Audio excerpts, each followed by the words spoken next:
Assalamu alaikum once again. This issue I want to address here is the issue of the importance of understanding the Quran, knowing the Quran. But when I say knowing it, I don't mean knowing it through just learning how to repeat and recite. I mean knowing it, like actually knowing it, like meaning knowing the meaning of what you're reciting, understanding it, not just knowing, like I know how to repeat it and say it, but I don't understand the word that's being said. Okay, because this is something that I've observed throughout my years of being a Muslim, that many people are excited and happy to send their kids to what they say Quran school, and a lot of these schools don't teach them much other than learning how to repeat the Quran. In other words, how to say it, but they don't know the Quran. In other words, they don't know what it means. They're not taught to know what it means unless they already are Arabic speaker. Many of the non-Arab speaking people who send their children to these schools, their children don't learn to understand the Quran. These schools just teach you how to repeat the Quran, repeat and recite the sounds of it, but the understanding is lost. And of course, this is not what the Quran was meant for. This is not what the Quran is meant for. Sure, you get blessings for reciting and things of that nature, but again, the Quran is more than just that. As Allah states very clearly in the 2nd chapter, this is the book of guidance. So in order for you to be able to follow guidance, you have to be able to understand it. Empty recitation, what is that doing for you? And some people, yes, they will argue that is fine, but no, it's not fine, and I'm going to prove that from the Quran itself, that empty recitation of the Quran is what great thing do you think that you really be achieving from that? The book is meant to be understood. It's not a book. It's not a book of incantation. It's not a book that you just open, you recite, and now you think you think you've done some great, wonderful thing, and you go on, but yet you don't understand. And see, the fruit of that is what we're seeing in this day and time, because now we've come to a generation where the parents have been sending their kids to Quran school, but now we get to see the fruits of that. Many of these kids who have been sent to the Quran schools that just teach how to repeat and recite, we see the fruits in their actions. Many of these children have been sent, they memorized it, but we see that their actions don't reflect knowledge of the Quran. Why? Because they don't know it.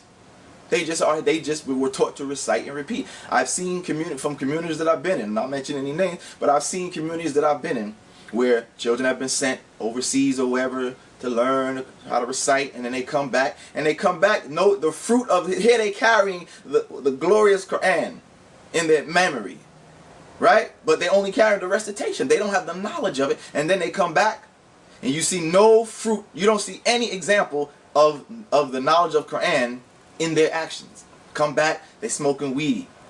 Can't come back, getting involved in the common street life that surrounds them in their community. Instead of being an example, they joining right in with the foolishness. Smoking weed, doing drugs, hanging out, acting thuggish and all this stuff like that. Totally lost on them. See? Totally lost on them. Why?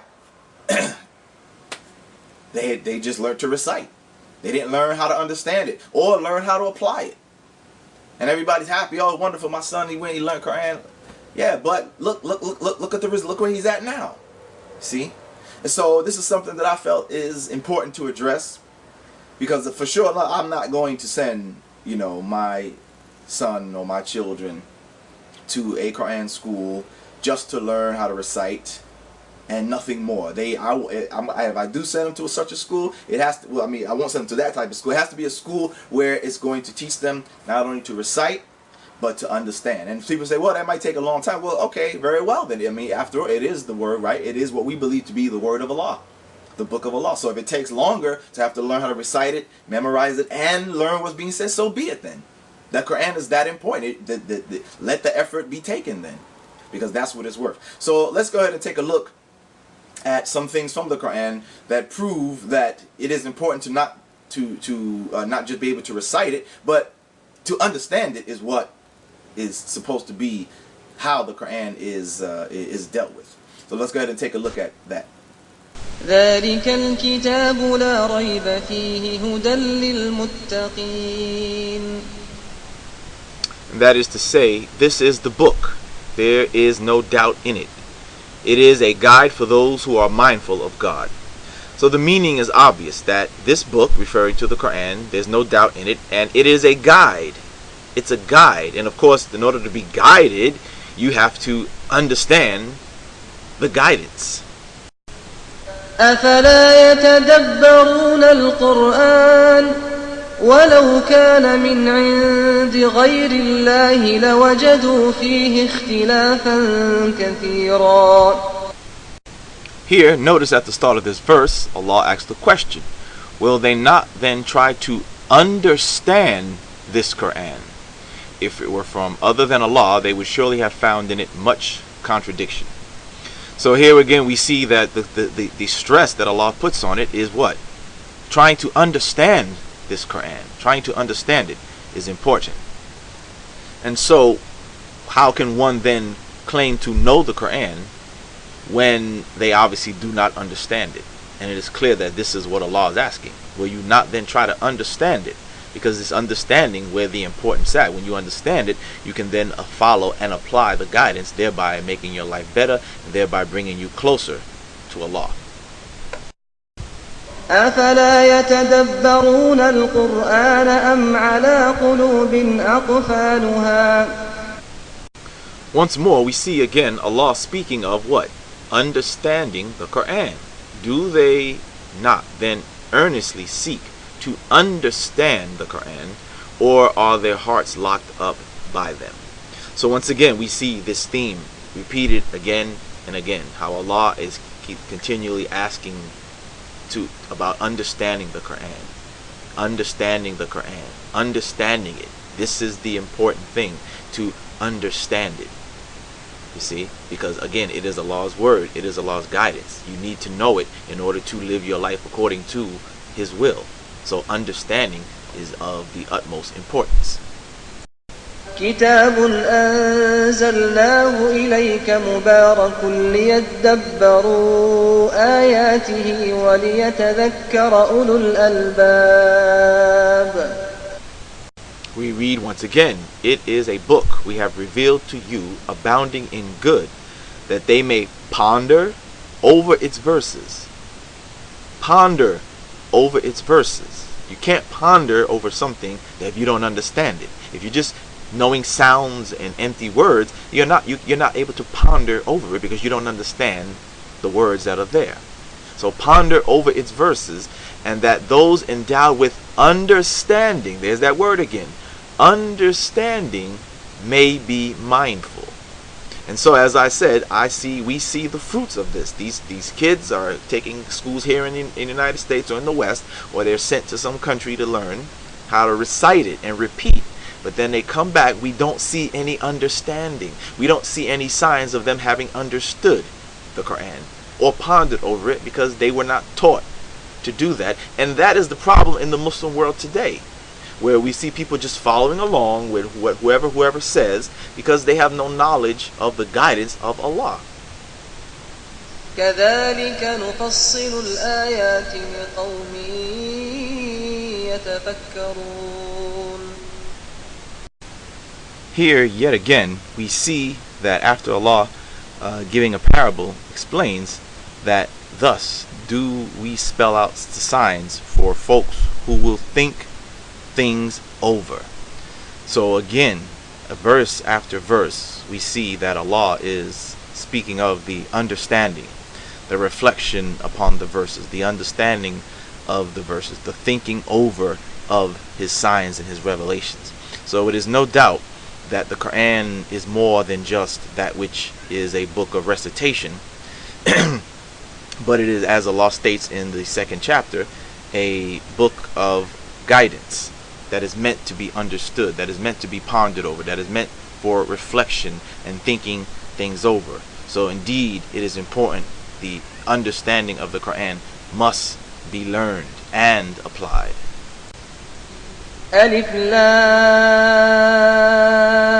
را كتاب أنزلناه إليك لتخرج الناس من الظلمات إلى النور بإذن ربهم إلى صراط العزيز الحميد. And this meaning is that this is a book which we have revealed to you, that you may bring forth men by their Lord's permission from utter darkness into light, to the way of the mighty, the praised one.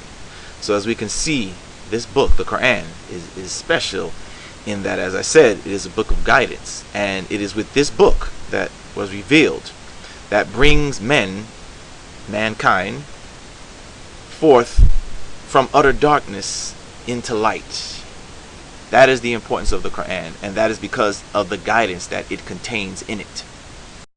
We have a narration here from Anas ibn Malik, who said, the Prophet said, peace be upon him, indeed, Allah has his special people on the earth. They said, O Prophet of Allah, who are they? He replied, they are the people of the Quran. They are the people of Allah, and they are his special people. Not to be confused with the derogatory term, the Quranis or people of the Quran today, which is why I always suggest that term, using the term people of the Quran or Qurani as a derogatory mention for people who reject hadiths should not be used, because this term, this phrase, this title is actually a title sanctioned by the Prophet, people of the Quran. So take that as a note that we should stop using it, or people should stop using it as a derogatory term for those who are said to be those who reject hadith, because this phrase is actually something that is a sanctioned phrase. The Prophet actually referred to some people as the Ahlul al-Qur'ani. So this title actually is a legitimate title to refer to people, and it's a blessed title.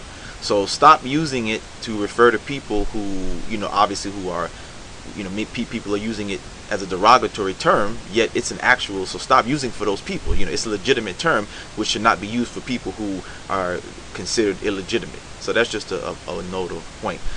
And to further back up my point, we have Al-Munawi, who explains the meaning of the narration, saying the meaning is the memorizers of the Quran, the ones who act upon it.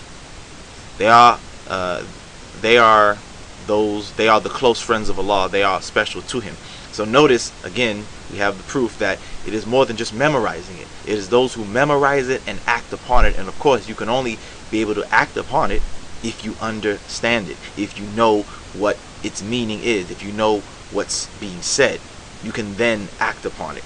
So here's the proof that it is more than just memorizing. It is memorizing and acting upon it.